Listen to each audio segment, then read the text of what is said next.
नमः श्रीयतिराजाय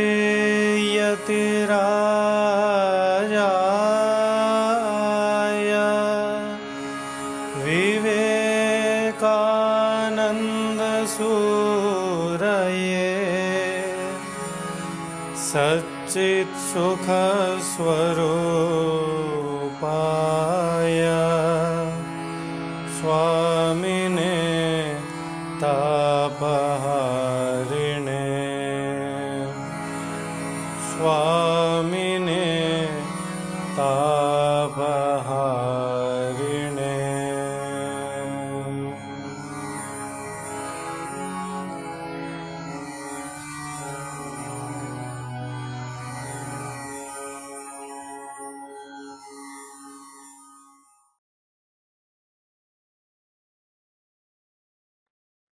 ओम शन्नो मित्रश्यं वरुणः शन्नो भवत्वर्यमा शन्न इन्द्रो बृहस्पतिः शन्नो विष्णुरुक्रमः नमो ब्रह्मणे नमस्ते वायो त्वमेव प्रत्यक्षं ब्रह्मासि त्वमेव प्रत्यक्षं ब्रह्म वदिष्यामि ऋतं वदिष्यामि सत्यं वदिष्यामि तन्मामवतु तद्वक्तारमवतु अवतु माम् अवतु वक्तारम्।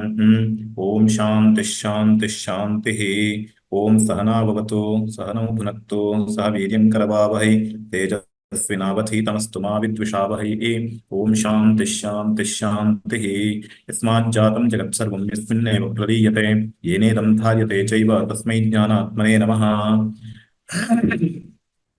श्रीगुरुभ्यो नमः।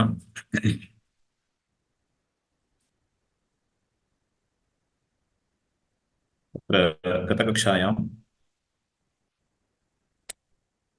प्रपञ्चस्य सृष्टिवाक्यद्वारा ब्रह्मणः त्रिविधम् आनन्त्यं प्रतिपाद्यते इति तद्दिने अस्माभिः दृष्टम्। तथा च त्रिविध अन्तवत्वं त्रिविधम् आनन्त्यम् इत्युक्ते त्रिविधम् अन्तवत्वमपि वर्तते इति ज्ञायते। देशतः आनन्त्यं कालतः आनन्त्यं वस्तुतः आनन्त्यमिति आनन्त्यं त्रिविधम्। एवमेव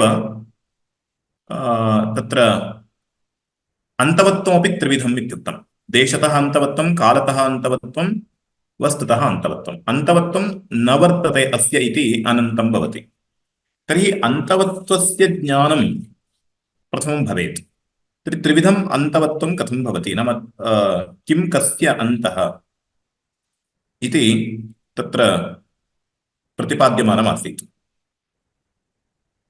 कथं पुनः वस्तुतः सर्व अनन्यत्वात् भिन्नं हि वस्तु वस्त्वन्तरस्य अन्तो भवति। वस्त्वन्तरबुद्धिर्हि प्रसक्ता वस्त्वन्तरान् निवर्तते।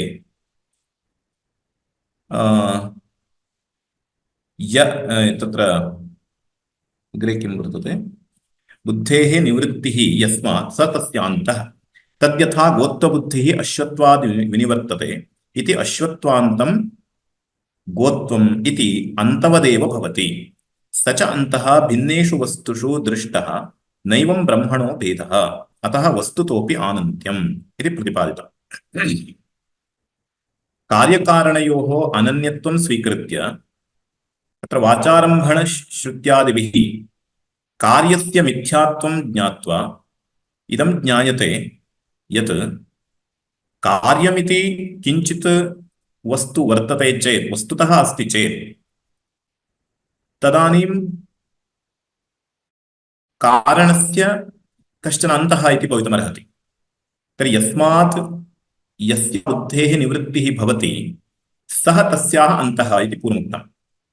तर्हि कार्यकारणयोर्मध्ये वस्तुतः भेदः अस्ति चेदेव कारणस्य अन्तः भवति कार्यम्।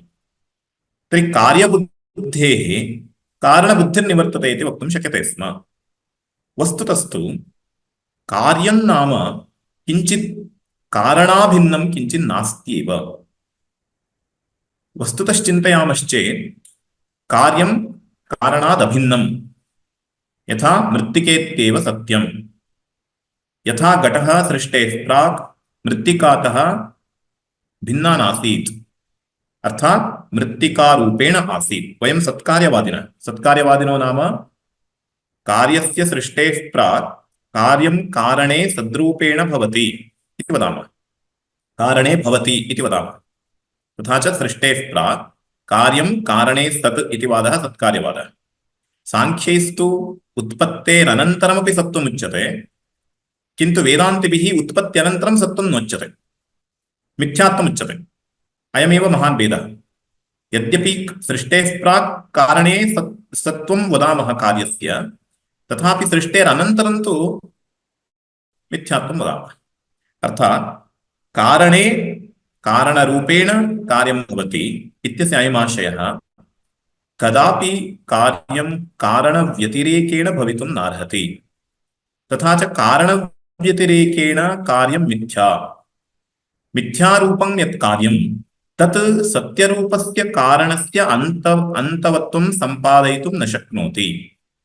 अतः वस्तुतः कार्यरूपस्य मिथ्यात्वं नाम तस्य सत्यत्वं नास्ति इत्यतः सत्यरूपस्य कारणस्य ब्रह्मणः अन्तवत्वं सम्पादयितुं तत्कार्यं मिथ्यारूपं कार्यं न शक्नोति। अतः वस्तुतः अपि अन्तवत्वं ब्रह्मणः नास्ति इति तत्र प्रतिपादितं, दृष्टान्तपुरस्सरं प्रतिपादितं। स च अन्तः भिन्नेषु वस्तुषु दृष्टः। तेन वाक्येन तदेव उच्यते। उपरि अस्ति स च अन्तः भिन्नेषु वस्तुषु दृष्टः नैवं ब्रह्मणो भेदः। तर्हि ब्रह्मणः यः भेदः सः सत्यरूपः न।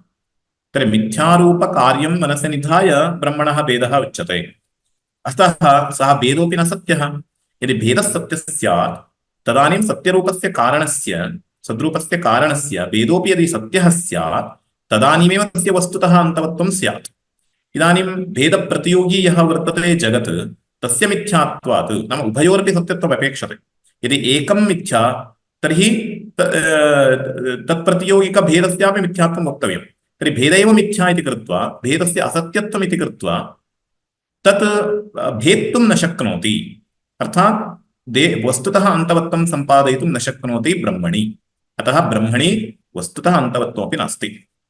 अतः वस्तुतोऽपि ब्रह्मणः आनन्त्यम्। कथं पुनः सर्व अनन्यत्वं ब्रह्मणः इत्युच्यते? सर्ववस्तुकारणत्वात्। तत्र पृच्छते सर्वानन्यत्वे एव ब्रह्मणः वस्तुतः आनन्त्यं भवितुमर्हति। सर्व अनन्यत्वं कथं ब्रह्मणः इति चेत् तत्र उक्तं सर्ववस्तुकारणत्वात्। अर्थात् यत् यस्य कारणं तस्मात् कारणात् कार्यम् अभिन्नं भवति। तथा च अत्र सर्वं खल्विदं ब्रह्म इति श्रुत्या सर्वस्यापि जगतः ब्रह्मरूपत्वमुच्यते। तथा च यथा घटः मृत्तिकातः भिन्नो न तत्त्वतः भिन्नो न भवति, तद्वत् इदं जगदपि तत्त्वतः भिन्नं न। यतः ब्रह्मण्येव कल्पितत्वात् अधिष्ठानरूपत्वमेव तस्य भवति। यथा शुक्त्यवच्छिन्नचैतन्ये रजतं कल्प्यते, तर्हि कल्प्यमानं च तद् रजतं वस्तुतः शुक्त्यवच्छिन्नचैतन्यात् भिन्नं न भवति। अतः तत्र कारणत्वात् अधिष्ठानत्वेन रूपेण विवर्तोपादानरूप कारणत्वात् सर्ववस्तु प्रति। यतः कारणत्वम् इत्यपि धर्मः ब्रह्मणि वस्तुतो नास्ति। तर्हि विवर्तते प्रपञ्चः, अत एव मिथ्या। तर्हि विवर्तते चेत् विवर्तोपादानत्वं ब्रह्मणि वर्तते। यतः विवर्तस्य अधिष्ठानं तद्भवति इति कृत्वा ब्रह्मणि विवर्तोपादानत्वमस्ति इति कृत्वा तत्र कारणत्वं व्यवह्रियते। पारमार्थिकदृष्ट्या जगत् नास्ति चेत् पारमार्थिकदृष्ट्या ब्रह्मणि कारणत्वमपि न भवति।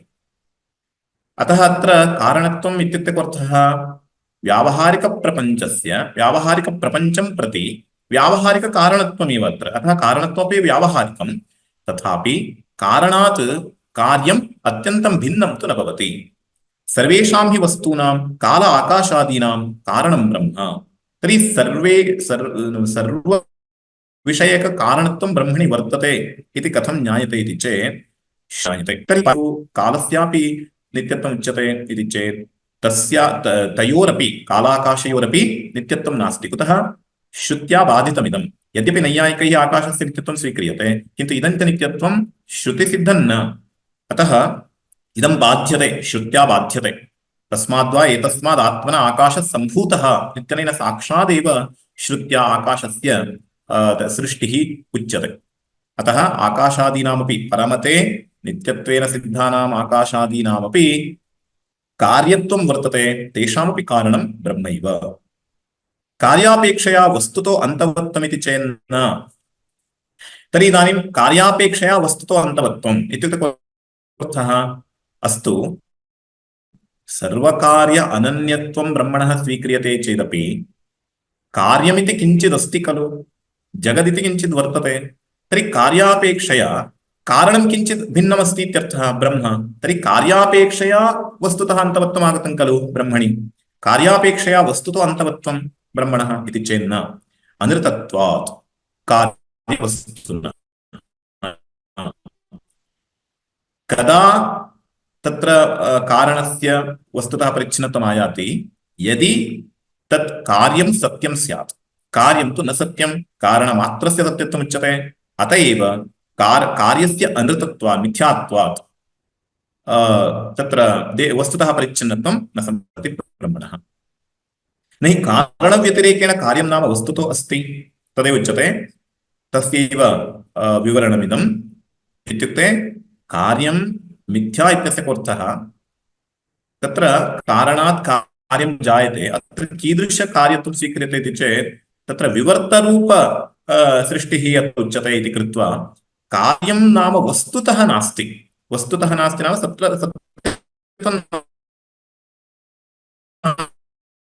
नास्ति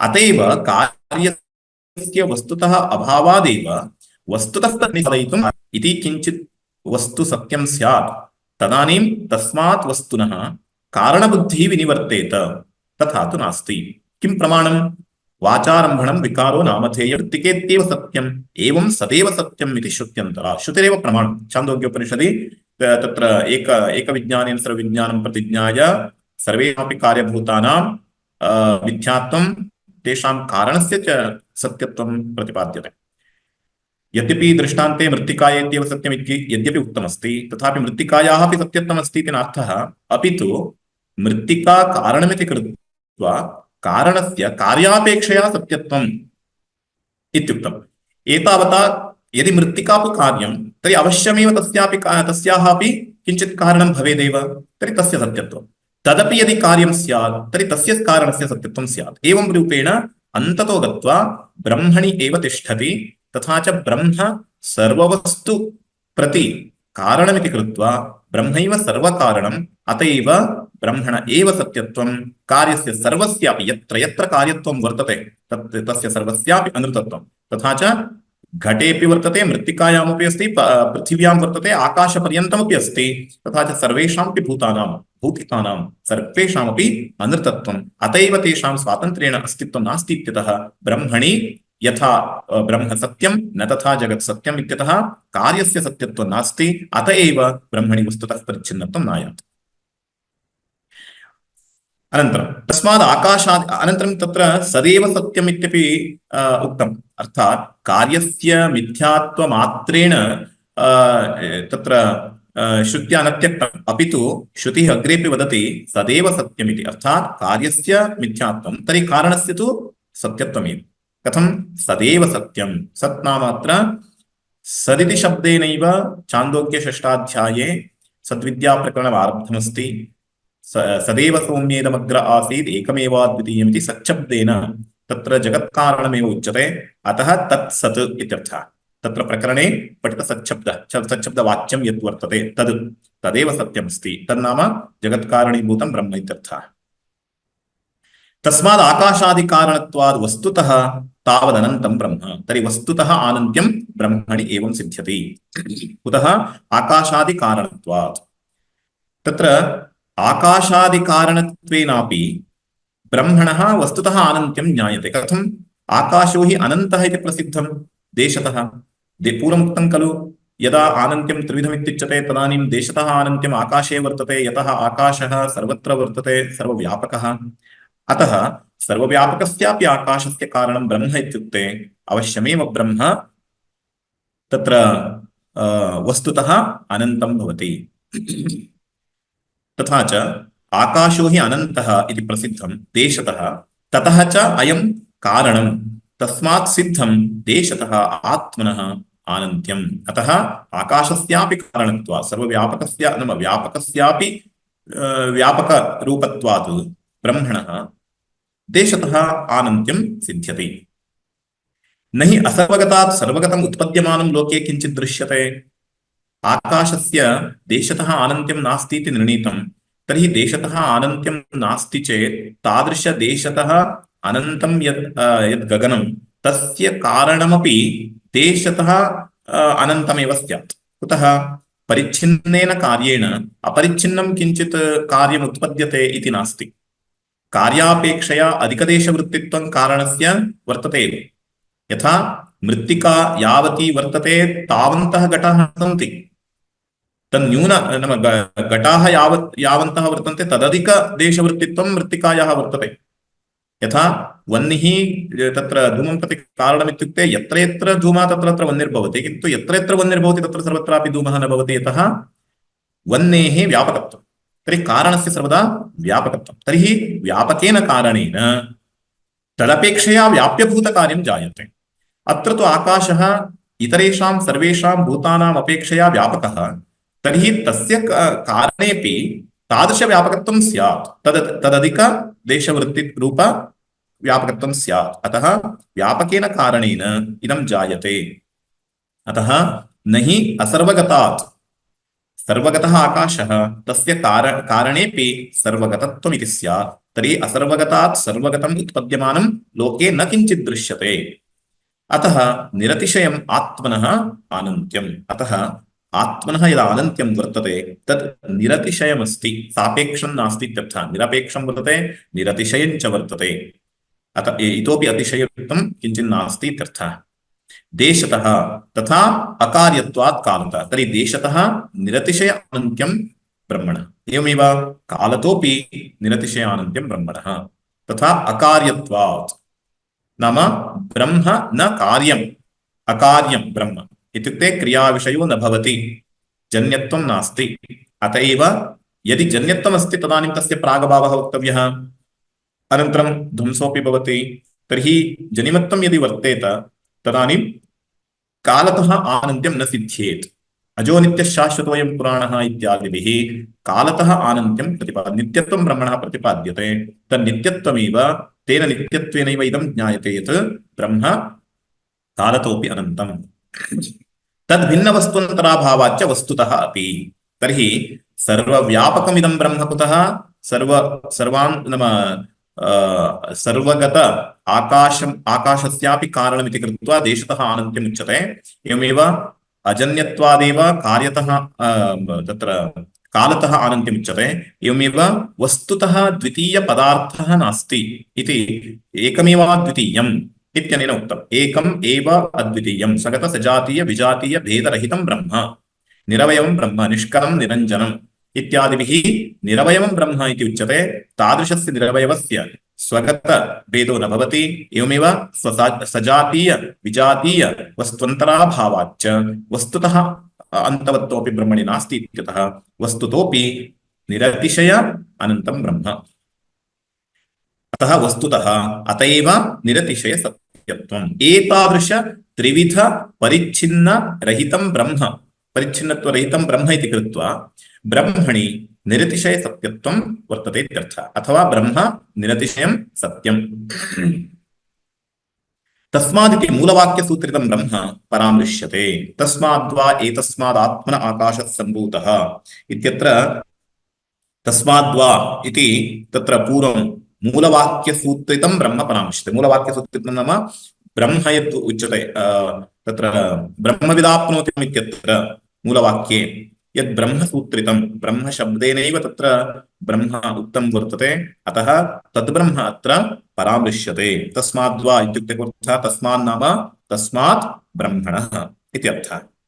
तस्मात् ब्रह्मणः एतस्मात् इति मन्त्रवाक्येन अनन्तरं यथा लक्षितम्।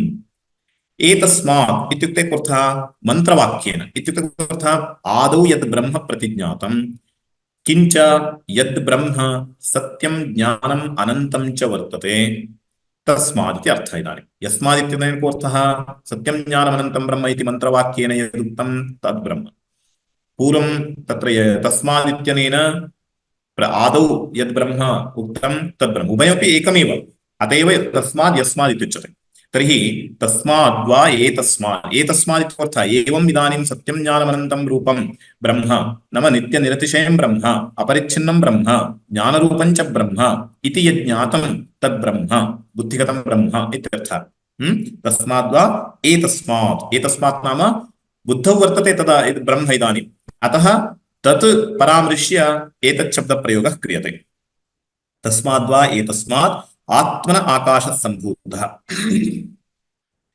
तथा च मन्त्रवाक्येनानन्तरं यथा लक्षितम् इत्यस्ति सत्यं ज्ञानमनन्तं ब्रह्म इति सत्यादिशब्दैः ब्रह्म लक्ष्यते इत्युक्तं न तु वाच्यविधया तद्बोध्यते अतः लक्ष्यते तथा च यल्लक्षितं ब्रह्म अथवा लक्षणार्थं प्रयुक्तैः पदैः यदुच्यते ब्रह्म तद् ब्रह्म एतस्मादिति शब्देन परामृश्यते यद् ब्रह्म आदौ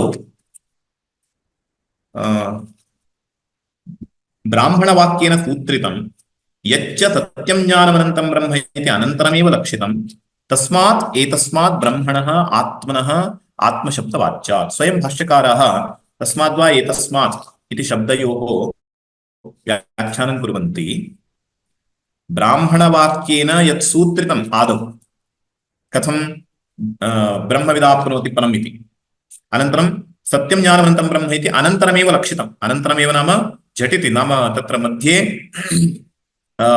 अन्यः कोऽपि विषयः नोक्तः साक्षादेव अनन्तरमेव किमिति ब्रह्मणः विज्ञेयस्य ब्रह्मणः सत्यज्ञानादि लक्षणम् उक्तं तादृशलक्षणेन लक्षितं यद् ब्रह्म तस्मात् एतस्मात् ब्रह्मणः इत्युक्ते आत्मनः आत्मशब्दवाच्यात् अर्थात् ब्रह्म इति शब्दस्य प्रयोगः आत्मनि समानतया क्रियते कुतः उभयोरपि समानत्वात् अभेदात् इत्यर्थः अनन्तरं किमर्थम् आत्मनि ब्रह्मशब्दप्रयोगः क्रियते इति चेत् आत्मा हि तत्सर्वस्य ब्रह्म इति यद्वर्तते तत् सर्वेषामपि आत्मा नाम स्वरूपमित्यर्थः सर्वेषामपि आत्मा वर्तते आत्मशब्दस्य प्रयोगः अस्ति सुखात्मा दुःखात्मा पुण्यात्मा इत्यादिकमुच्यते इत्युक्ते अर्थः स्वरूपमित्यर्थः तर्हि तत् स्वरूपः सः तद्वत् ब्रह्मस्वरूपत्वादेव सर्वेषां ब्रह्मस्वरूपत्वमिति कृत्वा सर्वेषाम् आत्मा ब्रह्मैव अतः आत्मशब्दप्रयोगः ब्रह्मणि क्रियते आत्मा हि सर्वस्य स्वरूपभूतं तद्ब्रह्म तत्सत्यं स आत्मा इति श्रुत्यन्तरात् अतो ब्रह्म आत्मा अत्र प्रमाणं किं वर्तते आत्मार्थे तत्र ब्रह्मशब्दप्रयोगः अस्ति वा इति चेदस्ति तत्त्वमसि इति उपदेशवाक्ये तत्सत्यं स आत्मा इति उच्यते प्रकृतं यत् सत् तत्र उपक्रमः सत्शब्देन कृतः सदैव सौम्यमग्र आसीदेकमेवाद्वितीयमिति छान्दोक्ये 6ष्ठाध्याये अनन्तरं श्वेतकेतुं प्रति पितुः उपदेशः अयम् अतः सः पिता उपदिशति महावाक्यस्य उपदेशं करोति तत्त्वमसि इति ततः प्राक् सः तत्सत्यम् इत्यनेन आकाशादिषु सद्रूपेण यत् प्रविष्टं ब्रह्म तत्सत्यं परमात्मरूपं यद् वर्तते सः आत्मैव स एव स्वरूपमस्ति इति तत्सत्यं स आत्मा इति श्रुत्यन्तरात् अतः ब्रह्म आत्मा तथा च ब्रह्मणि आत्मशब्दप्रयोगः युज्यते तद्ब्रह्मैव अत्र आत्मशब्देन अभिधीयते अतः यद्यपि आरम्भे ब्रह्मशब्दप्रयोगः कृतः इतः परम् आत्मशब्देन अग्रे अनुवर्तनं भवति अतः उभयोरपि समानत्वादित्यर्थः एकमेव तत् अतः भिन्नं न तस्मात् एतस्मात् ब्रह्मणः आत्मस्वरूपात् आकाशः सम्भूतः समुत्पन्नः एतादृश ब्रह्मणः इति पंचमी ब्रह्मणः इत्युक्ते पंचमी प्रकृत्यर्थे अतः प्रकृत्यर्थे पंचमी विभक्तिः भवति इत्यस्ति प्रकृतिर्नाम उपादानकारणम् इत्यर्थः तथा च इदमेव ब्रह्म जगत्प्रति उपादानकारणमस्ति तस्मात् एतस्मात् ब्रह्मणः आत्मस्वरूपात् आकाशः सम्भूतः। तर्हि एतस्माद् आत्मनः किम् उत्पन्नम् इति चेत् आकाशः उत्पन्नः। आत्मशब्दवाच्यात् ब्रह्मणः प्रथमभूतं यद्वर्तते आकाशः, आकाशः उत्पन्नः। उत्पन्नः नाम सम्भूतः इति शब्दप्रयोगो वर्तते। सम्भूतः नाम समुत्पन्नः, सम्यक् उत्पन्नः, समुत्पन्नः। आकाशो नाम शब्दगुणः अवकाशकरः मूर्तद्रव्याणाम्। तत्र आकाशः उत्पन्नः, तत्र आकाशो नाम किम् इत्युच्यते इदानीम्। यतः आकाशस्य परिचयः कर्तव्यो वर्तते। यत्किञ्चिदुच्यते तस्य लक्षणं वक्तव्यं भवति। यथा ब्रह्म इत्युक्ते सति ब्रह्म किमिति न ज्ञातम्, अत एव ब्रह्म सत्यं ज्ञानमनन्तं ब्रह्म इति लक्षणवाक्यम् उक्तम्। इदानीम् आकाश इति शब्दः श्रूयते। अस्य आकाशशब्दस्य कोऽर्थः, लक्षणं किम् इति चेत् तदुच्यते आकाशो नाम शब्दगुणः अवकाशकरः मूर्तद्रव्याणां, नाम सर्वेषामपि मूर्तद्रव्याणाम् अवकाशकरः, अवकाशं प्रददाति। अतः अवकाशप्रदातृ आकाशः इति आकाशस्य लक्षणं। यः सर्वेषामपि मूर्तद्रव्याणाम् आश्रयः भवति स एव आकाशः इति आकाशस्य स्वरूपम्। अथवा शब्दगुणकः आकाशः, यस्य द्रव्यस्य गुणः भवति शब्दः, असाधारणगुणः, स एव आकाशः इति द्वेधापि तस्य लक्षणं सम्भवति। नैयायिकाः वदन्ति शब्दगुणकम् आकाशमिति, तदपि अत्र स्वीकृतम्। अनन्तरम् अस्माकं मते तु अवकाशप्रदातृत्वम् आकाशस्य स्वरूपं, तदपि अत्र स्वीकृत्य उच्यते। तदेव आकाशः। तस्माद् आकाशात् स्वेन स्पर्शगुणेन पूर्वेण च कारणगुणेन शब्देन द्विगुणो वायुः। इदानीं सृष्टिप्रक्रिया उच्यमाना वर्तते। आदौ आत्मनः आकाशः सम्भूतः, शब्दगुणकः अवकाशप्रदातृ आकाशः। तस्माद् आकाशात् स्पर्शगुणेन पूर्वेण इत्युक्ते आकाशात् स्वेन स्पर्शगुणेन पूर्वेण च कारणानुगुणेन शब्देन। अर्थः वायुः इदानीं सृज्यते।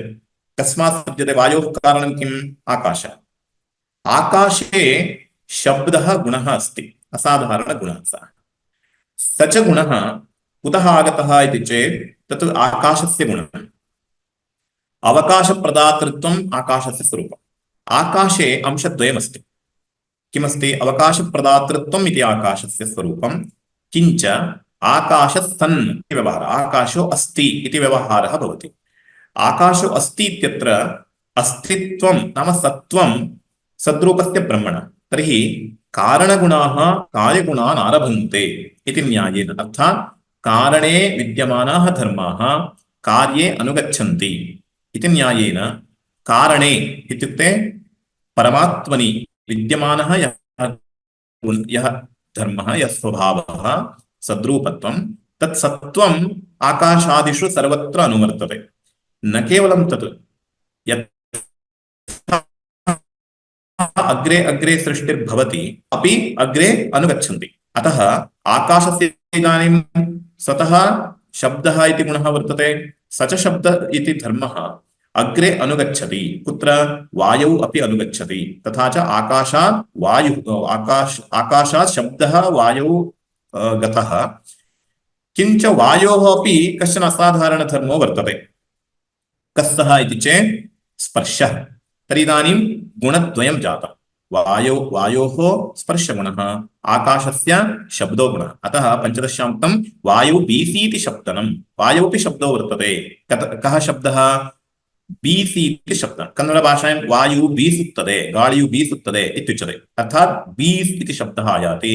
अतः तत्रापि शब्दो अस्ति। स शब्दः कुतः आगतः इति चेत् आकाशात् आगतः। तर्हि आकाशे गुणद्वयम् इदानीं। क्षम्यतां, वायौ गुणद्वयं। वायौ स्पर्शः इति गुणः अस्ति, एवमेव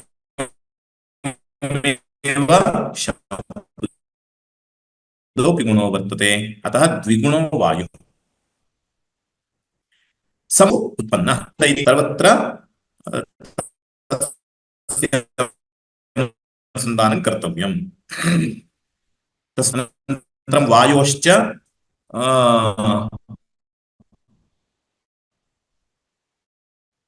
वायोरग्निः। वायोश्च स्वेन रूपगुणेन पूर्वाभ्यां च त्रिगुणः अग्निः सम्भूतः। अग्निः अग्नेः तत्र अग्निर्नाम तेज तेजसः सृष्टिः कथं भवति वायोः भवति तत् सर्वत्र पञ्चमी प्रकृत्यर्थे एव पञ्चमी अस्ति तथा च वायोः स्वेन रूपगुणेन पूर्वाभ्यां च त्रिगुणः अर्थात् वायोः गुणः स्पर्शः आकाशस्य गुणः शब्दः इदानीं गुणः रूपं तर्हि इदानीं तेजसि गुणत्रयं वर्तते आकाशस्य शब्दो गुणः नाम आकाशात् यः आगतः शब्दः एवमेव स्पर्शः एवमेव तेजसि एव विद्यमान रूपमिति गुणः अग्नेः आपः आपः उत्पन्ना तथा च अग्नेः स्वेन रसगुणेन पूर्वैश्च त्रिभिश्चतुर्गुणाः आपः सम्भूता तेजसः किमुत्पन्नमिति चेत् जलमुत्पन्नं तर्हि जले इदानीं कति गुणाः चत्वारः गुणाः कुतः आकाशस्य शब्दः गुणः अनुवर्तते वायोः स्पर्शः गुणः अनुवर्तते तेजसः रूपमिति गुणः अनुवर्तते अनन्तरं जलस्य तु स्पर्शवत्वं तु अस्त्येव तथा च शब्दस्पर्शरूपरसाः जलस्य गुणाः सञ्जाताः एतादृश गुणचतुष्टय विशिष्ट जलं नाम आपः उत्पद्यन्ते अनन्तरम् अद्भ्यः पृथिवी अद्भ्यः आपः इति बहुवचने नित्यबहुवचनान्तशब्दः तथा च अद्भ्यः स्वेन गन्धगुणेन पूर्वैश्चतुर्भिः पञ्चगुणा पृथिवी सम्भूता अद्भ्यः जलेन स्वेन गन्धगुणेन नाम पृथिव्याः स्वस्य गुणः वर्तते गन्धवत्वं तर्हि गन्धः गुणः गन्धवती पृथिवी इति नैयायिकैरुच्यते तर्हि गन्धः पृथिव्यां वर्तते किन्तु कारणगुणाः कार्ये अनुगच्छन्ति इति कृत्वा इदानीम् अन्येषां चतुर्णामपि भूतानां शब्दस्पर्शरूपरसाम् अनुवृत्तिः पृथिव्यां भवति इत्यतः पृथिव्याः असाधारणगुणः गन्धः गुणः तादृशगन्धसहिततया पञ्चापि गुणाः पृथिव्यां भवन्ति शब्दस्पर्शरूपरसगन्धाः इति पञ्चगुणाः सम्भवन्ति अनन्तरं पृथिव्या ओषधयः इदानीं पृथिव्यां पञ्चगुणाः सम्पन्नाः पृथिव्याः किम् उत्पद्यते इति चेत् ओषधयः उत्पद्यन्ते ओषधीभ्यो अन्नम् अनन्तरम् ओषधयः नाम वृक्षादयः स्थावरात्मकं जगत् तर्हि तत्र वृक्षादीनाम् उत्पत्तिर्भवति ओषधिवनस्पतीनाम् उत्पत्तिर्भवति ततः परम् अन्नम् उत्पद्यते अन्नं नाम यद् भुज्यते तदन्नं तस्य उत्पत्तिर्भवति ओषधीभ्यो अन्नम् अन्नात् पुरुषः तर्हि अन्नात् इत्यत्र पुल्लिङ्ग अन्नशब्दस्य नपुंसकलिङ्ग अन्नशब्दस्य पञ्चमी विभक्ति अन्नात् इति अन्यत्र सर्वत्रापि किमस्ति आकाशात् वायोः अग्निः अग्नेः आपः अद्भ्यः पृथिवी इत्यादिकं वर्तते तत्र सर्वत्रापि का विभक्तिरिति तत्र विभक्तिः पञ्चमी इति ज्ञायते चेदपि कस्मिन् अर्थे पञ्चमी इति न ज्ञायते अन्नशब्दे विद्यमान प्रकृत्यर्थपञ्चमीं दृष्ट्वा अन्यत्र सर्वत्रापि प्रकृत्यर्थपञ्चमी इति निश्चीयते तथा च अन्नपञ्चम्याः प्रकृत्यर्थत्वात् पूर्वत्रापि पञ्चम्यः प्रकृत्यर्थ एव इति ज्ञातव्यं तथा च अन्नात् पुरुषः इति वाक्यमस्ति ओषधीभ्यो अन्नम् अन्नात् पुरुषः कथं पुरुषः उत्पद्यते इति चेत् अन्नात् किमुत्पद्यते साक्षात् पुरुषः न उत्पद्यते अपि तु अन्नात् रेतः उत्पद्यते पुरुषस्य वीर्यमुत्पद्यते अन्नात् रेतोरूपेण परिणतात् इत्युक्ते अन्नं पुरुषस्य शरीरं यदा गच्छति आहारः स च आहारः कालेन तत्र पच्यमानः रसरूपं प्राप्य तदेव वीर्यं भवति तदेव रेतः इत्युच्यते तादृशरेतोरूपेण परिणतात् अन्नात् पुरुषः उत्पद्यते पुरुषो नाम कः अत्र यः कश्चन जीवः मनुष्यशरीरात् मनुष्य एव उत्पद्यते एवमेव तत्तत् शरीरात् अत्र तु मनुष्यस्यैव तत्र उल्लेखः अस्ति अतः पुरुषशब्देन अत्र मनुष्यसामान्यम् उच्यते तथा च अत्र पुरुषः कथम् अस्ति सः शिरः पाण्याद्याकृतिमान् मनुष्यस्य शिरः पाणिः पादौ इत्येवं भवन्ति एतादृश अवयवविशिष्टशरीरम् उत्पद्यते कस्मात् उत्पद्यते इति चेत् अन्नात् रेतोरूपेण परिणतात् अन्नरसात् रेतोरूपेण परिणतात् एतादृश अवयवविशिष्ट शरीरम् उत्पद्यते इत्यर्थः। अनन्तरं स वा एष पुरुषो अन्नरसमयः इत्यस्ति अग्रे। स वा एषः पुरुषः अन्नरसमयः तस्य इदमेव शिरः अयं दक्षिणः पक्षः अयमुत्तरः पक्षः श्लोको भवति। तत्र स वा एष पुरुषो अन्नरसमयः इत्यस्ति। वाक्यमयः अन्नरसविकारः इत्यर्थः। अन्नरसमयः इत्यत्र मयट् प्रत्ययो वर्तते, तेन मयट् प्रत्ययेन विकारत्वम् अन्नविकारत्वं ज्ञायते, अन्नकार्यत्वं ज्ञायते इत्यर्थः। अतः स वा एष पुरुषो अन्नरसमयः। अनन्तरम् अन्नरसविकारः पुरुषाकृतिभावितं हि सर्वेभ्यः अङ्गेभ्यः तेजस्सम्भूतं रेतो बीजं तस्मात् यो जायते सोऽपि तथा पुरुषाकृतिरेव स्यात्। तत्र स वा एष पुरुषः इत्यस्ति, अन्नरसमयः इत्यस्ति। तर्हि पुरुषात् उत्पद्यमानः नाम मनुष्यात् उत्पद्यमानः मनुष्य एव भवति, तथा च पुरुषत्वं तत्र भवति इत्यर्थः।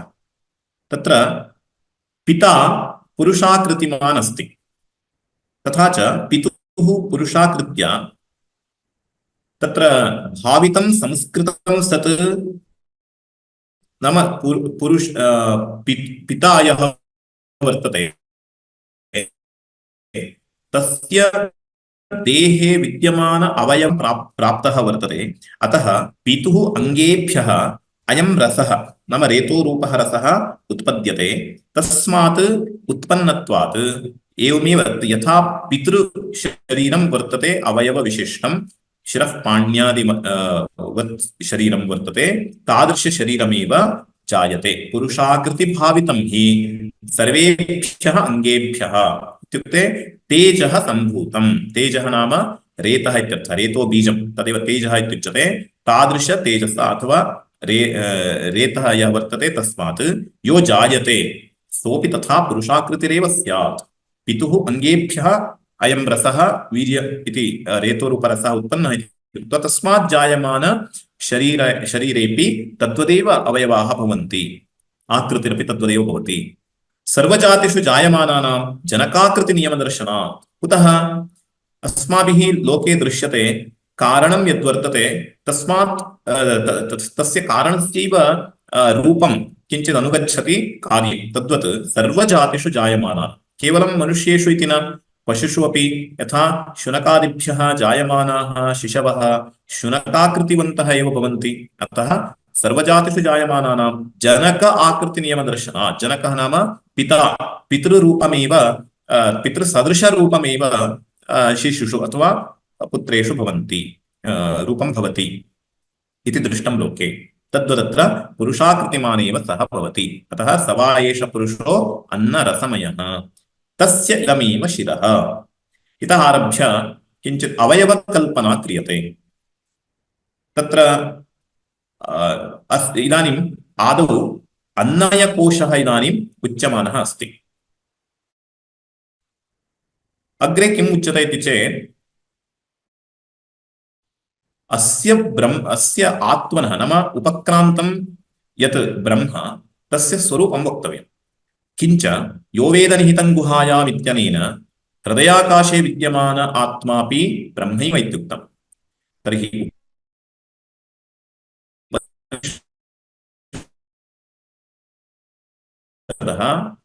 अत्र तात्तमेव विषयः आन्तं वल्याः आनन्दवल्याः समाप्तिं यावत् उपनिषदा वक्तव्यमस्ति। अतः इदानीं पञ्चकोशाः प्रथमं निरूपणीयाः सन्ति। कुतः? तत्र गुहायाम् इत्युक्तत्वात् तत्र आवरणं वर्तते इत्यर्थः आत्मनः। तर्हि आत्मनः कति आवरणानि सन्ति इति चेत् 5 आवरणानि सन्ति। तदेव कोशशब्देन उच्यते। कोशः नाम आवरकम् इत्यर्थः। यथा राज्ञः खड्गं भवति, खड्गस्य आवरकं नाम कोशः इत्युच्यते। तादृशकोशः यथा खड्गं सर्वथा आवृणोति, कोशे विद्यमान खड्गस्य दर्शनम् अस्माकं यथा न भवति, तद्वत् आत्मा पञ्चसु कोशेषु नाम पञ्चकोशानां मध्ये स्थितः अस्ति अत एव विद्यमानोऽपि सन् आत्मा नैव भासते इति प्रदर्शनीयमस्ति।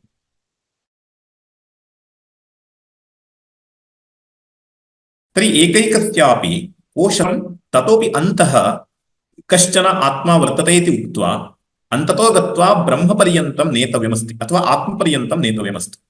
तर्हि शुद्धः यः आत्मा वर्तते स च शरीरादिभ्यः नाम शरीरम् इन्द्रियं मनः बुद्धिः अज्ञानम् इति पञ्चभिः कोशैः आवृतः वर्तते इति पञ्चकोशानां विवेकः कर्तव्यः अस्ति। तदर्थम् अयम् आरम्भः। आदौ अस्माकं तत्र बहिः दृश्यमानमिदं शरीरं स्थूलशरीरम् इत्युच्यते। तथा च जीवस्य शरीरत्रयं भवति। इदानीं शरीरमध्ये विद्यमानस्य आत्मनः शरीरत्रयं वर्तते। तत्र स्थूलं शरीरं बहिः दृश्यमानमिदं शरीरं स्थूलं शरीरं, ततः अन्तः सूक्ष्मशरीरम्, अनन्तरं कारणशरीरम् इत्युच्यते। स्थूलशरीरं नाम इदानीं यः कोशः उक्तः अन्नमयकोशः, अन्नविकारभूतः, स एव स्थूलशरीरम् इत्युच्यते। पुनः सूक्ष्मशरीरे कोशत्रयमस्ति, प्राणमयकोशः, मनोमयकोशः, विज्ञानमयकोशः इति। अनन्तरम् अन्तिमः आनन्दमयकोशः, तदेव कारणशरीरम् इत्यपि उच्यते। तर्हि सूक्ष्मशरीरे कोशत्रयं, स्थूलशरीरे अन्नमयकोशः, अनन्तरं कारणशरीरमेव आनन्दमयकोशः इत्याहत्य पञ्चकोशाः, एवमेव शरीरत्रयम्। एवमेव जीवस्य अवस्थात्रयमपि वर्तते, जागृत् स्वप्न सुषुप्तिरिति। जागृत् अवस्थायां सर्वाणि शरीराणि जागरितानि भवन्ति। स्वप्नावस्थायां स्थूलशरीरं न भवति, सूक्ष्मशरीरं कारणशरीरं च भवति। गाढनिद्रावस्थायां तदेव सुषुप्त्यवस्थायां केवल कारणशरीरं भवति। इत्येवं तत्र शरीरत्रयम्। तथा च अत्र आदौ तु अस्माकम् इदानीं कथं दृश्यते इति चेत् एकस्य पक्षिणः दृष्टान्तद्वारा अवयवकल्पनां करोति श्रुतिः। तत् किमर्थम् इति अग्रे उच्यते। सर्वत्रापि इतः परं पञ्चसु कोशेष्वपि एवं रूपेण अवयवकल्पना श्रूयते। किमिति तस्य इदमेव अत्र इदानीं श्रूयमाण अवयवकल्पना कथं? तस्य इदमेव शिरः, अयं दक्षिणः पक्षः, शिरः दक्षिणः पक्षः, उत्तरः पक्षः, आत्मा पुच्छम् इत्येवं रूपेण अवयवकल्पना क्रियते। तदारम्भः इदानीं जातः। सर्वत्रापि एतत् किमर्थम् इति चेत् उपासनार्थम्। अवयवकल्पना अत्र उपासनार्थम्। सर्वेषाम् अपि अन्नरसविकारत्वे ब्रह्मवंश्यत्वे च अविशिष्टे कस्मात् पुरुष एव गृह्यते प्राधान्यात्। मध्ये काचिदाशङ्का उद्भाव्यते। तत्र पूर्वमुक्तम् अन्नात् पुरुषः इति। इदानीं सर्वेषामपि अन्नरसविकारत्वे केवलं मनुष्यः इति नास्ति खलु। मनुष्यभिन्नप्राणिनामपि अन्नविकारः तेषामपि स्थूलशरीरम् अन्नविकारभूतमेव, तेषामपि अन्नमयकोशः भवति। तर्हि सर्वेषामपि अन्नरसविकारत्वं समानं चेदपि ब्रह्मवंश्यत्वे च अविशिष्टे। किञ्च ब्रह्मणः एव खलु एते सर्वेपि उत्पन्नाः, तथा च ब्रह्मवंश्यत्वम् एवमेव अन्नरसविकारत्वम् इति द्वयमपि अत्र समानमस्ति चेदपि कस्मात् पुरुष एव गृह्यते? किमर्थमत्र मनुष्य एव गृह्यते पुरुषशब्देन? किमर्थं पुरुषशब्दः अत्र प्रयुक्तः? मनुष्य एव किमर्थम् अत्र स्वीकृतः इति चेत् प्राधान्यात्। पुरुषस्य मनुष्यस्यैव प्राधान्यं वर्तते जीविषु। तथा च सर्वेषां जीवानाम् अपेक्षया मनुष्यस्यैव प्राधान्यम् इत्यतः अत्र पुरुषशब्देन मनुष्यः गृहीतः। किं पुनः प्राधान्यं? तर्हि किं प्राधान्यं वर्तते मनुष्ये पशूनाम् अपेक्षया? तदुच्यते कर्मज्ञानाधिकारः। कर्मणि ज्ञाने च मनुष्य एव अधिकारी अस्ति। तर्हि शास्त्रे कः अधिकरोति इति चेत् मनुष्य एव अधिकरोति, मनुष्यः एव अधिक्रियते।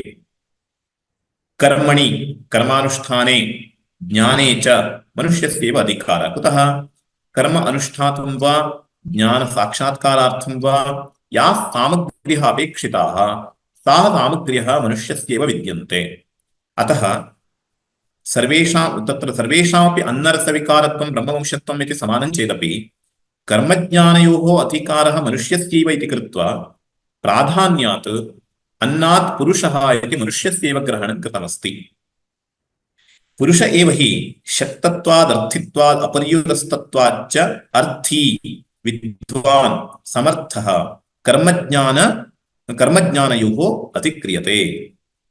तर्हि सामर्थ्यमित्युक्तम् अथवा प्राधान्यमित्युक्तं प्राधान्यं कुतः मनुष्यस्य अधिकारः अस्ति इत्युक्तं। तर्हि कर्मसु कः अधिक्रियते इति चेत् कर्मसु तत्र अर्थी विद्वान् समर्थो यजेत इति विधिरस्ति। अर्थी स्यात् सः नाम तत्तत् कर्मणः फलमुच्यते अर्थात् ज्योतिष्ठोमेन स्वर्गकामो यजेत इति विधिवाक्यं। तद् एकैकस्यापि कर्मणः काम्यकर्मणः कश्चन अधिकारी उच्यते एवमेव फलमपि उच्यते। तर्हि इदानीम् अग्निष्टोमादि तत्र ज्योतिष्टोमादि काम्यकर्मसु कः अधिकारी इत्युक्ते तत्तत् फलेषु यस्य इच्छा वर्तते सः अधिकारी भवति। तथा च अत्र इदानीं ज्योतिष्टोमेन स्वर्गकामो यजेते इत्युक्ते यस्य स्वर्गरूपफले इच्छा वर्तते स एव तत्र अधिक्रियते। न केवलं तदेव अर्थित्वमित्युक्तं। केवलम् अर्थित्वमस्ति किन्तु सामर्थ्यं नास्ति चेदपि तस्य अधिकारः न भवति। अतः अर्थी समर्थः इत्यपि उक्तं। तादृशसामर्थ्यमपि अपेक्षते कर्मानुष्ठानार्थं यत् सामर्थ्यं दैहिकं वा स्यात् अथवा भौतिकं वा स्यात्। यतः धनादिकं स्यात् कर्माणि अनुष्ठेयानि चेत् धनम् अपेक्षते वा तर्हि तादृशधनमपि स्यात् एवमेव दैहिकमपि सामर्थ्यं स्यात् किञ्च तस्य कर्मविषयकज्ञानमपि स्यात्। तर्हि एतादृशं सामर्थ्यं सर्वमपि मनुष्यस्यैव भवति। अतः फले इच्छा नाम स्वर्गादिफले ऐहिक पारलौकिक कर्मफलेषु इच्छा स्यात् किञ्च समर्थः स्यात्। एवमेव अर्थी समर्थो विद्वान् यजेत। विद्वान् नाम कर्म कथं कर्तव्यं कर्माणि कीदृशानि सन्ति कस्य कर्मणः किं फलम् इत्यादिकं ज्ञात्वा तेन अनुष्ठानं कर्तव्यमस्ति। अतः तत्र विद्वान् अर्थात् न केवलं तत् इदं कर्मफलं मरणानन्तरं प्राप्यते। अतः कानिचन फलानि दृष्टार्थानि भवन्ति अदृष्टार्थानि यानि फलानि सन्ति नाम अदृष्टफलानि यानि सन्ति तानि फलानि मरणानन्तरं प्राप्यन्ते। तथा च यः यागादिकर्ता वर्तते तस्य इदं ज्ञानं भवेत् यत् स्थूलशरीरमेव आत्मा नास्ति इति। अतः स्थूलशरीरादिभ्यः नाम स्थूलशरीरात् भिन्नः कश्चन आत्मा वर्तते स एव मरणानन्तरं स एव अहमस्मि अहं मरणानन्तरं स्वर्गादिरूपं फलं प्राप्य तत्र सुखम् अनुभवामि इत्यात्मकज्ञानं तस्य अपेक्षते। तदेव अत्र किमुच्यते अर्थी समर्थो विद्वान् इति शब्देन उच्यते। तथा च कर्मणः विषये ज्ञानं स्यात् देहव्यतिरिक्तः आत्मा कश्चन वर्तते इति ज्ञानं स्यात्। एतादृशविज्ञानवान् एव कर्मसु अधिक्रियते। एतत् सर्वमपि नाम कर्मफले इच्छा वा कर्म कर्तुम् अनुष्ठातुं यत् सामर्थ्यं तद्वा अथवा विद्वत्ता वा पुरुषस्य मनुष्यस्यैव भवति न तु पश्वादीनां भवति। अतः कर्मसु एषः एव अधिक्रियते। शक्तः इत्युच्यते शक्तः। अतः शक्तत्वं नाम शक्तिः तस्य स्यात् सामर्थ्यं तस्य स्यात् अर्थित्वं तस्य स्यात्। अर्थित्वं नाम कर्मफले इच्छा तस्य स्यात् अपर्युदस्तत्वात् किञ्च तस्य निषेधः शास्त्रेण न कृतः स्यात्। तादृशः अर्थी विद्वान् समर्थः कर्मज्ञानयोः अधिक्रियते। एवमेव ज्ञानेपि तस्य सामर्थ्यं स्यात्। नित्यानित्यादि साधनचतुष्टय सम्पत्तिरित्युच्यते। तर्हि साधनचतुष्टय सम्पत्तिः तस्य स्यात् तदेव तस्य अधिकारो वर्तते। अतः तादृश सामर्थ्यं नाम नित्यानित्यवस्तु विवेको नाम तादृशज्ञानं नित्यं किम् अनित्यं किम् इति निश्चयात्मकं ज्ञानं तस्य। अनन्तरं वैराग्यं स्यात् मनोनिग्रहः स्यात् बाह्येन्द्रियनिग्रहः स्यात् शम दम उपरतिः तितिक्षा समाधानं श्रद्धा अनन्तरं मुमुक्षुत्वं मोक्षेच्छा। एतत् सर्वं कस्य भवति पुरुषस्यैव भवति अर्थात् मनुष्यस्यैव भवति न तु पश्वादीनाम्। अतः तादृशमनुष्यः एव पुरुष एव शास्त्रेषु कर्मज्ञानयोश्च अधिक्रियते।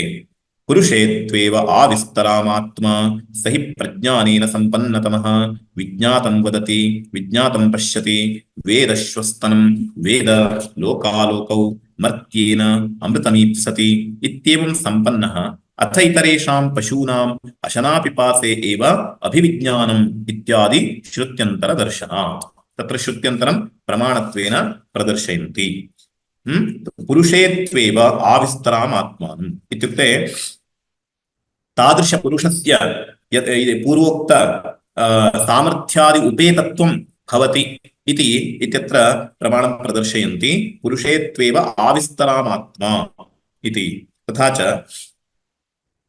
तत्र ब्राह्मण्यादि जातिमति मनुष्यदेहः एव आविस्तराम् अतिशयेन प्रकटः आत्मा ज्ञानाद्यतिशयवान् इत्यर्थः तत्र आविस्तराम् आत्मा इत्यस्ति नाम अत्यन्तं प्रकृष्टतया प्रकाशते आत्मा स्फुटतया कुत्र ब्राह्मणादि जातिमति मनुष्यदेहे इव इत्यर्थः तत्र सर्वे वर्णाः भीता तत्र एतादृश मनुष्यजन्मन्येव मनुष्यशरीरे एव आत्मा प्रकृष्टतया प्रकाशते इत्युक्ते ज्ञानवान् भवति इत्यर्थः ज्ञानम् इति विशेषः तत्र सुभाषितेषु अपि एतदुच्यते तथा च मनुष्यस्यैव एतादृश ज्ञानवत्वं सम्भवति यतः तस्य करणं समर्थं भवति करणं नाम तत्र ज्ञानजनकं यत् करणं भवति इन्द्रियाणि अन्तःकरणम् एतत् सर्वमपि समर्थं भवति तस्यैव अतः विचारं कर्तुं तत्र श्रोतव्यः मन्तव्यः इत्युक्तं मननं नाम युक्त्यादिभिः अनुचिन्तनं तर्हि एतादृशचिन्तनं कर्तुं या बुद्धिरपेक्षिता सा बुद्धिः मनुष्यस्यैव भवति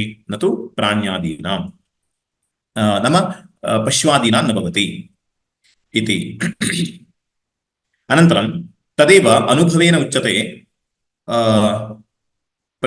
आविस्तरमात्मा स हि प्रज्ञानेन सम्पन्नतमः अतएव प्रज्ञानेन सम्पन्नतमः इति उच्यते स ज्ञानेन विशिष्टः अस्ति अनन्तरं विज्ञातं वदति विज्ञातं पश्यति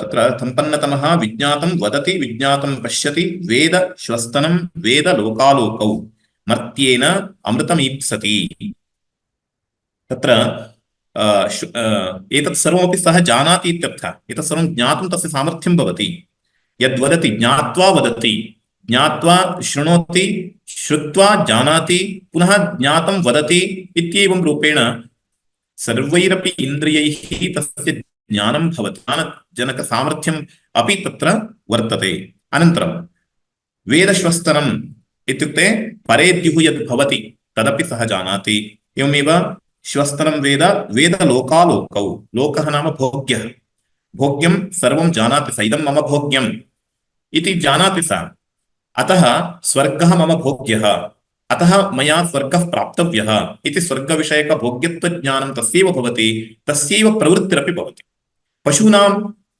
एवं रीत्या चिन्तनं न शक्यते अतः लोकालोकौ इत्यनेन लोको नाम भोग्यः अनन्तरं तत् साधनम् अलोकः अलोकः इत्युक्ते तत् साधनमित्यर्थः यागादि अलोकः मर्त्येन अमृतमीप्सति मर्त्येन नाम यद् विनाशार्हं मर्त्यं नाम यत् यद् मरिष्यति यत् नश्यति तत्सर्वं विनाशार्हं तत् ज्ञानकर्मादि साधनेन अक्षयं फलं प्राप्तुम् इच्छति तथा च ज्ञानकर्मादि साधनेन सः किञ्चित् नित्यं प्राप्तुम् इच्छति तर्हि एतादृश इच्छा एतादृश सामर्थ्यं चिन्तनशक्तिः एतत् सर्वमपि मनुष्यस्यैव भवति अथ इतरेषाम् अथ इत्यनेन एवं तस्य मनुष्यात् विभज्य प्रदर्शयति अथ इतरेषां पशूनाम् अन्येषां पशूनाम् अशनापिपासे एव अभिविज्ञानम् पशूनां कीदृश ज्ञानं भवति केवलम् अशनापिपासे एव भवति अशना नाम तत्र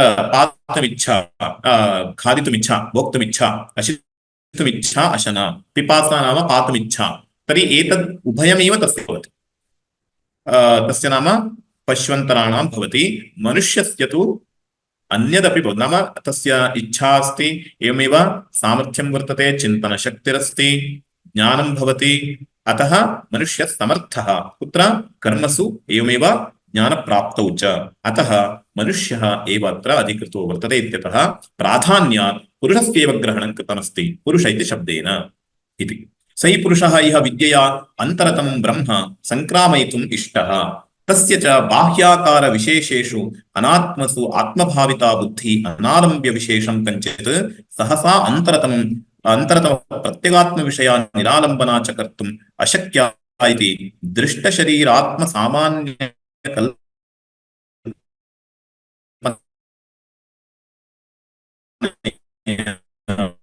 शाखाचन्द्र निदर्शन कुतः क्रियते श्रुत्या इत्यादि प्रयोजनं च इतः परं वक्ष्यते तत् श्वः पश्यामः। शङ्काः आशङ्काः सन्ति चेत् वावहे तेजस्विनावधीतमस्तु मा विद्विषावहे। ओम शांति शांति शांतिः। आचार्य हाँ, इदं प्रष्टुं शक्यते वा? श्वः पृच्छन्तु, अवश्यं पृच्छन्तु। प्रश्नत्रयमस्ति।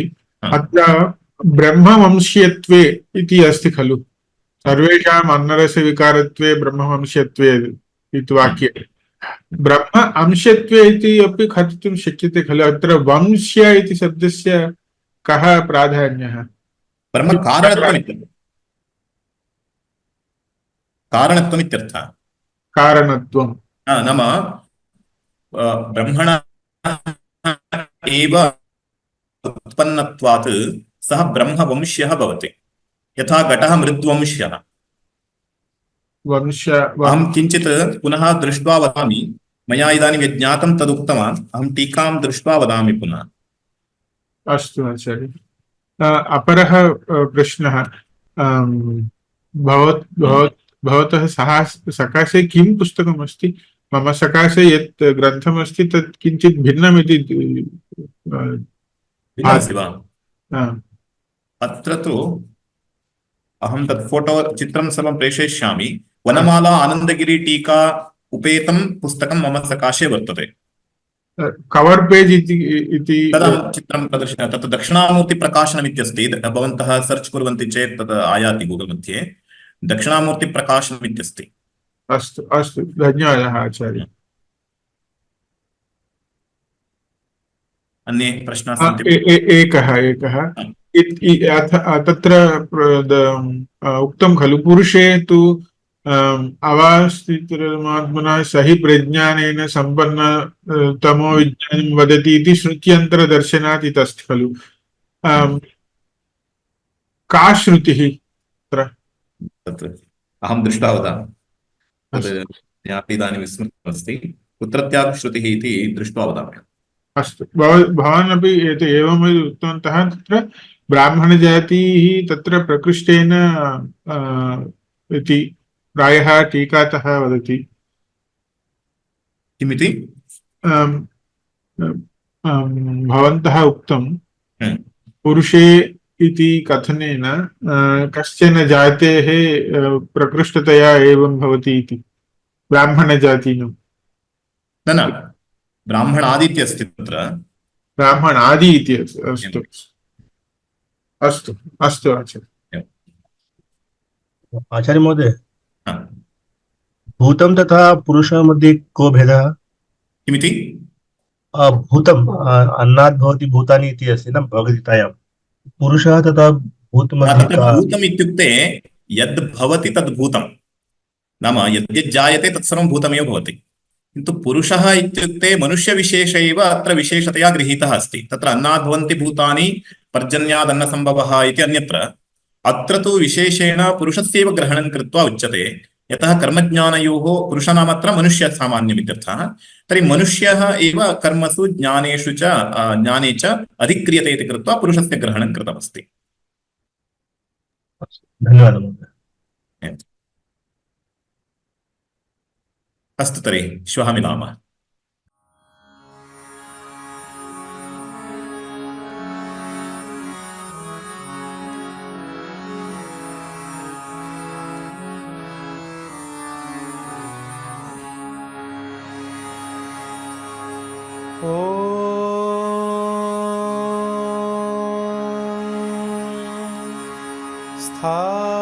स्थापकाय च धर्मस्य सर्वधर्मस्वरूपिणे अवतारवरिष्ठाय रामकृष्णाय ते नमः। रामकृष्णाय ते